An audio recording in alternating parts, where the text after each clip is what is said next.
اور فرمایا جن کو میرے صحابہ سے بغض ہے، میرے صحابہ کے اوپر نعوذ باللہ نکتہ چینی کرنا چاہتے ہیں، جو میرے صحابہ سے دشمنی رکھتے ہیں، فرمایا اس کا مطلب وہ صحابہ سے دشمنی نہیں رکھتے بلکہ وہ محمد رسول اللہ صلی اللہ علیہ وسلم سے۔ آج 1450 سال کے بعد اگر کوئی بندہ نعوذ باللہ صحابہ کی زندگی پر نکتہ چینی کرنا چاہے تو سن لو، دنیا کے تمام مولویوں کا، دنیا کے تمام مدرسوں کے مسئلے مسائل ایک طرف، اللہ کے قرآن کا فیصلہ ایک طرف۔ اللہ نے قرآن پاک میں دو ٹوک اعلان کر دیا کہ میں ان سے راضی ہو گیا ہوں، یہ مجھ سے راضی ہو گئے ہیں۔ اب جن کو یہ اچھا نہیں لگتے، اللہ ان سے قیامت تک راضی ہونے والا نہیں ہے۔ علی کون ہے؟ جب صحابہ اکرام رضی اللہ تعالی اجمعین سے جب یہ جماعت ابھی پوری تیار نہیں ہوئی تھی، جب نبی علیہ السلام نے رشتہ داروں کو بلایا، جب تمام رشتہ داروں کی دعوت کی اور ان کو بتایا کہ میں خدا کا رسول بن کے آیا ہوں، تم لوگ میرا ساتھ دو، جب سب کو سانپ سونگ گیا تھا تو اس مجمع کے پیچھے ایک بچہ اٹھتا ہے، اپنی ایڑیاں پنجوں کے بل اٹھاتا ہے اور اپنے دونوں ہاتھ ہوا میں اٹھا کے کہتا ہے لبیک یا رسول اللہ، کہ میں آپ کے ساتھ ہوں۔ اس وقت یہ نعرہ مستانہ بلند کرنے والا، اس وقت یہ رسول اللہ کی ثنا بیان کرنے والا کوئی اور نہیں ہے، وہ سیدنا علی مولا رضی اللہ تعالیٰ عنہ کے ساتھ۔ تکبیر، تکبیر، نبوت، نبوت، تکبیر۔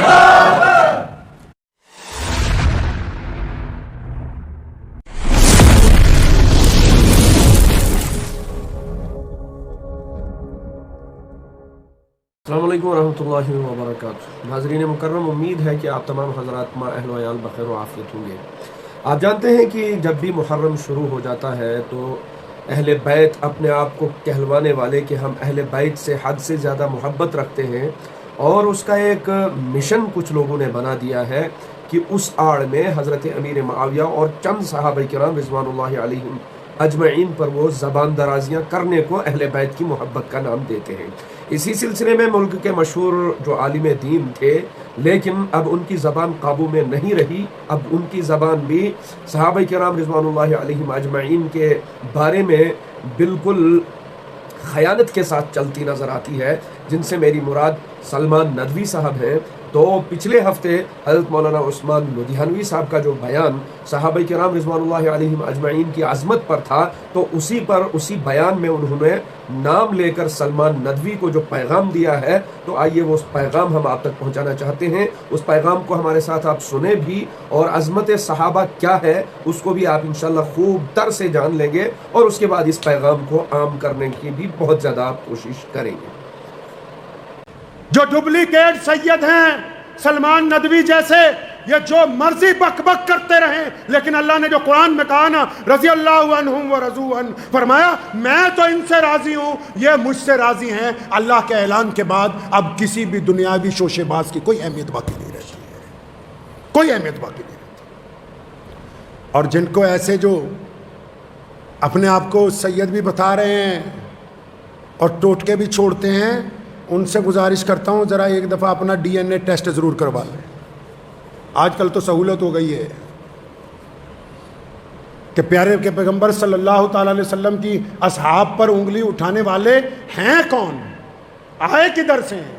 ہمارے دین کی بھائی بنیاد صحابہ کرام رضی اللہ تعالیٰ اجمعین ہے۔ یہ قرآن صحابہ کے سینے سے ہمیں منتقل ہوا ہے، یہ حدیث صحابہ اکرام کے سینے سے ہمیں منتقل ہوئی ہے۔ یہ روایتیں، یہ پیار، یہ محبتیں، یہ چھوا چھوت سے چھٹکارا، یہ بڑے اور چھوٹے کی تمیز، یہ کالے اور گورے کا ایک صف میں کھڑے ہو جانا، یہ امیر اور غریب کا ایک ساتھ نماز پڑھنا، یہ غریبوں کے ساتھ بیٹھ کر کھانا کھانا، یہ امیر اور غریب کا ایک ساتھ محبتوں کا اعلان کرنا، یہ سب کچھ جو محمد رسول اللہ نے ہمیں دیا، یہ صحابہ کے ذریعے ہی ہم تک پہنچا ہے۔ پوری دنیا جو مرضی کہتی رہے، ہم اپنے پیارے رسول کے پیارے صحابہ کو چھوڑنے والے ہیں نہیں۔ تو ذہن نشین کر لیں اس بات کو۔ بہت سارے لوگ بڑے بڑے مسئلے کرتے ہیں، دیسی لوگ ہیں، دیسی بات پتہ ہے کہ ہم محمد رسول اللہ کے وفادار ہیں، اور رسول اللہ کے صلی اللہ علیہ وسلم کے وفادار بننے کے لیے ضروری ہے کہ رسول اللہ کی جماعت کے وفادار بنیں، رسول اللہ صلی اللہ علیہ وسلم کے دوستوں کے وفادار بنیں، رسول اللہ کے چاہنے والوں کے وفادار بنیں، اور سب سے بڑی بات رسول اللہ کے اہل بیت کے وفادار بنیں۔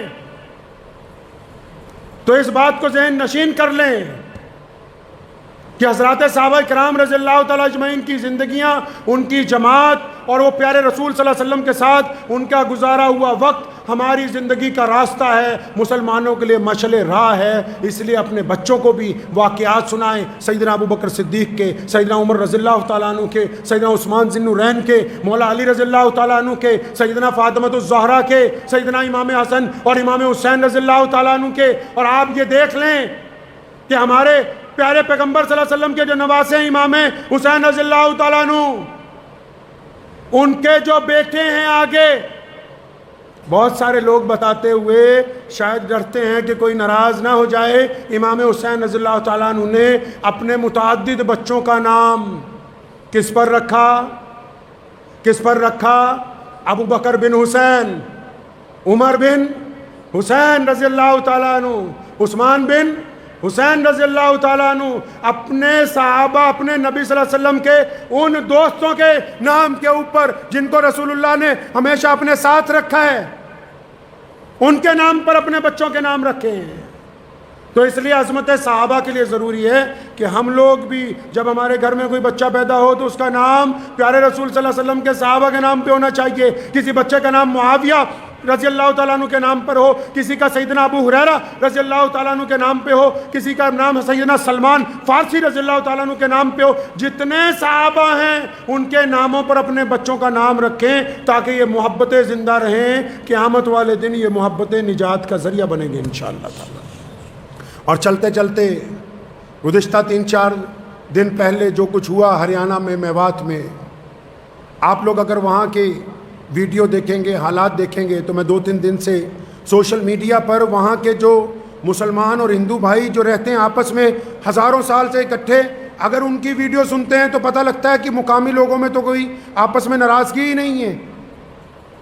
اور اگر سوشل میڈیا والوں کو دیکھ لیں گے یا آج کل جو بڑے بڑے میڈیا گھرانے ان میں سے کچھ کو دیکھ لیں گے تو پہلے رواج ہوتا تھا کہ کئی بار 2 لوگ آپس میں ناراض ہوتے تھے تو تیسرا صلح کرانے آتا تھا۔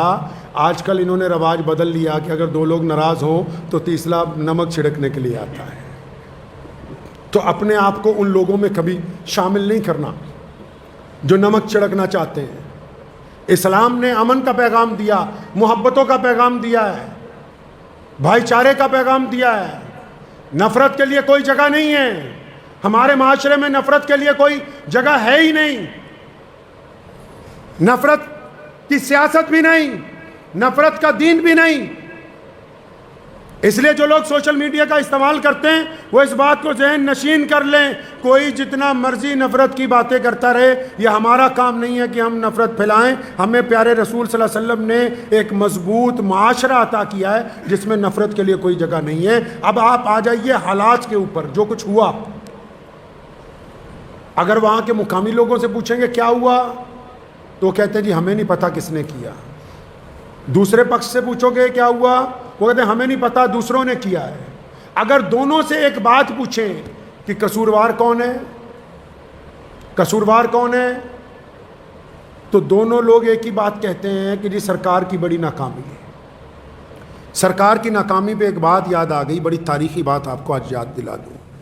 جب بھارت کی جنگ آزادی کا دور چل رہا تھا آخری، تو سر مسٹر ویول، ملکہ الزبتھ کے ایک وزیر تھے، وہ بھارت آئے۔ تو مسٹر ویول نے بھارت کے الگ الگ سوتنترتا سینانیوں سے جو چوٹی کے لوگ تھے ان سے ملاقاتیں شروع کی، یہ جاننے کے لیے کہ لوگ کیسی آزادی چاہتے ہیں، کیا کیا چاہتے ہیں۔ انگریز کیونکہ شاطر تھا، میرے دادا جو بھارت کی جنگ آزادی کے ان انگلیوں پہ گنے جانے والے لوگوں میں سے ہیں جنہوں نے اپنی ساری زندگی اس دیش کو آزاد کرانے کے لیے لگائی، رئیس الاحرار مولانا حبیب الرحمن لدھیانوی رحمۃ اللہ علیہ۔ ونڈسر پیلس میں جب مولانا حبیب الرحمن لدھیانوی کو بلایا مسٹر ویول نے، الگ الگ لوگوں سے الگ الگ میٹنگیں طے تھیں، تو انگریز کیونکہ شاطر ہوتا ہے نا، اس نے ایک بات کہی، کہنے لگا اچھا مولانا ہم چھوڑنے والے ہیں، اس دیش کو آزاد کرنے والے ہیں، آپ یہ تو بتاؤ کہ جو سرکار بنانی ہے یہاں، جو نظام بنانا ہے، تو سرکار کا دھرم کون سا ہوگا، سرکار کا مذہب کیا ہوگا؟ کیونکہ انگریز یہ سمجھتا تھا یہ جو نیتی ہے لوگوں کو آپس میں لڑانے کی، یہ اس مٹی میں یہ بیج انگریز نے بویا۔ انگریز یہ سمجھتا تھا کہ بھارت کا اتنا بڑا مولوی ہے, لاکھوں لوگ اس کے پیچھے چلتے ہیں. تو میں ان سے ہی پوچھوں کہ جب آزاد ہو جائے گا دیش تو سرکاری دھرم کیا ہوگا؟ اور انگریز یہ سمجھتا تھا کیونکہ مولانا تو مسلمان ہیں تو یہ کہیں گے کہ بھائی سرکاری دھرم تو اسلام ہونا چاہیے. پھر جب دوسرے آئیں گے ان سے پوچھوں گا, وہ کہیں گے نہیں ان کا نہیں ہمارا ہونا چاہیے. تو اس وقت رئیس الاحرار مولانا حبیب الرحمن لدھیانوی رحمۃ اللہ علیہ نے جو تاریخی بات کہی وہ آج کی سرکاروں کو بتانا چاہتا ہوں. اور فرمایا مسٹر ویول, اسلام نے ہمیں یہ سمجھایا ہے, ہمارے مذہب نے ہمیں یہ سمجھایا ہے کہ جو سرکار ہوتی ہے نا, جو حکومت ہوتی ہے, اس کا جو قاضی ہوتا ہے, اس کا جو جج ہوتا ہے, اس کا جو کمشنر ہوتا ہے, اس کا جو ڈپٹی کمشنر ہوتا ہے, اس میں جو ایس پی ہوتا ہے, اس میں جو وزیر داخلہ ہوتا ہے, اس میں جو مکھ منتری ہوتا ہے, اس میں جو پردھان منتری ہوتا ہے, اس میں جتنے بڑے بڑے عہدیدار ہوتے ہیں جو سرکار کی کرسی پر بیٹھ جاتے ہیں. تو کہا تھا کہ مسٹر ویول تمہیں غلط فہمی ہو گئی, تم یہ سمجھتے ہو کہ میں یہ کہنے والا ہوں کہ سرکار کا دھرم اسلام ہوگا. فرمایا سنو, ہمارے دین نے ہمیں یہ سمجھایا کہ جب کوئی بھی آدمی سرکار کی کرسی پر بیٹھتا ہے تو اس کا مذہب انصاف ہوتا ہے, اس کا مذہب عدل ہوتا ہے, وہ لوگوں کے ساتھ برابری کرتا ہے. اس وقت وہ کسی ایک مذہب کو چاہنے والا نہیں ہوتا. آج بھی اگر ہم یہ چاہتے ہیں کہ امن قائم رہے, محبتیں قائم رہیں, تو ہمیشہ یاد رکھیے نفرت پھیلانے والے لوگ کم ہوتے ہیں, لیکن محبت والے کیونکہ چپ رہتے ہیں, ایک دوسرے سے پیار کا اظہار نہیں کرتے, اس لیے آپ کو دور سے نفرت پھیلانے والے ہی نظر آتے ہیں. آپ جائیے, میں نے پچھلے 2-3 دنوں میں جو تجربہ سوشل میڈیا پر جو ویڈیوز آئی ان سے نوٹ کیا کہ جس جگہ کے حالات بدترین ہوئے وہاں کے جو مسلمان اور ہندو بھائی ہیں وہ تو آج بھی کندھے سے کندھا لگا کے کھڑے ہیں. سرکار کو کہنا چاہتا ہوں کہ ناکامی کسی کی نہیں ہوتی, ناکامی حکومت کی ہوا کرتی ہے. اور یہ جو سبق دیا سوتنترتا سینانیوں نے کہ جو سرکار ہے, سرکار کا دھرم لوگوں کے لیے برابری کے ساتھ امن کو قائم کرنا, شانتی کو قائم کرنا, ان کے لیے اچھی سہولتیں رکھنا. اگر ہم برابری کو قائم رکھیں گے تو پھر کوئی بھی آدمی گستاخی نہیں کرے گا. چلتے چلتے ایک چھوٹی سی بات اور کہہ دوں, پتہ ہے کہ شاید کچھ بڑے مولانا ناراض ہو جائے. آپ نے سنا ہوگا پچھلے 15-20 دن سے UCC کے نام پر شور مچا رکھا تھا, روزانہ ای میل کرو, ای میل کرو. یہ سارا جو کچھ ہوا ہے نو میں مان لیا, ہم نے بھی اس میں امن کی اپیل کی, غلط ہوا. لیکن یہ جو UCC پہ شور مچا رہے تھے, کیا ان کو پتہ ہے کہ گڑگاؤں کی ایک مسجد کے امام کو شہید کر دیا گیا؟ کیا مسلم پرسنل لاء بورڈ کے پاس 2 کاغذ نہیں جو کالے کر کے لکھ دے کہ ہم تعزیت کا اظہار کرتے ہیں؟ ایمبولینس کروانے سے, جنازہ ہونے سے شہیدوں کا حق نہیں ادا ہوتا.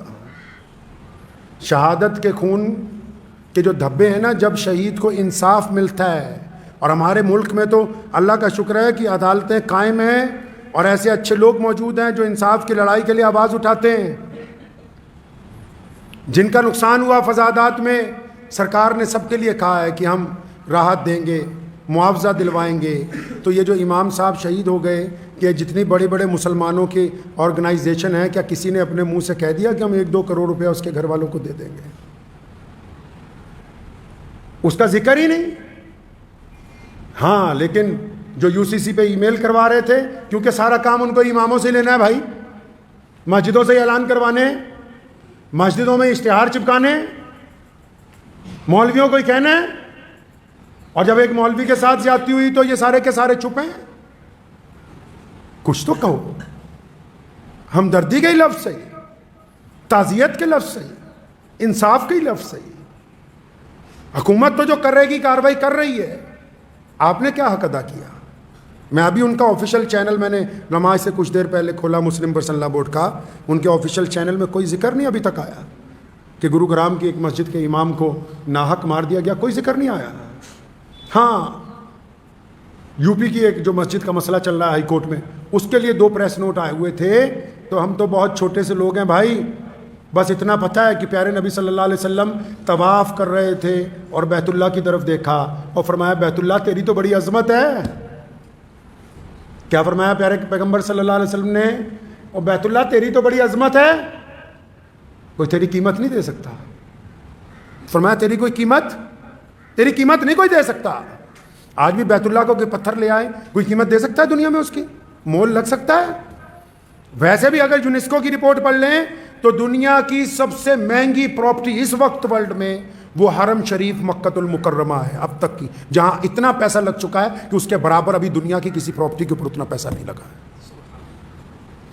تو پیارے پیغمبر صلی اللہ علیہ وسلم نے کیا کہا بیت اللہ کو دیکھ کے؟ فرمایا تیری کوئی قیمت نہیں دے سکتا, انمول ہے تو. لیکن فرمایا سن, ایک کلمہ لا الہ الا اللہ محمد الرسول اللہ صلی اللہ علیہ وسلم پڑھنے والا تجھ سے بھی زیادہ اللہ کو عزیز ہے. تو کم از کم آنے والے جو دن ہیں, ہم جتنے لوگ ہیں نفرت کو کم کرنے کے لیے, خاص کر سوشل میڈیا پہ جو لوگ نفرت پھیلاتے ہیں, اس نفرت کو آگے فارورڈ کرنے کی بجائے ڈیلیٹ کریں, اس کی رپورٹ کریں.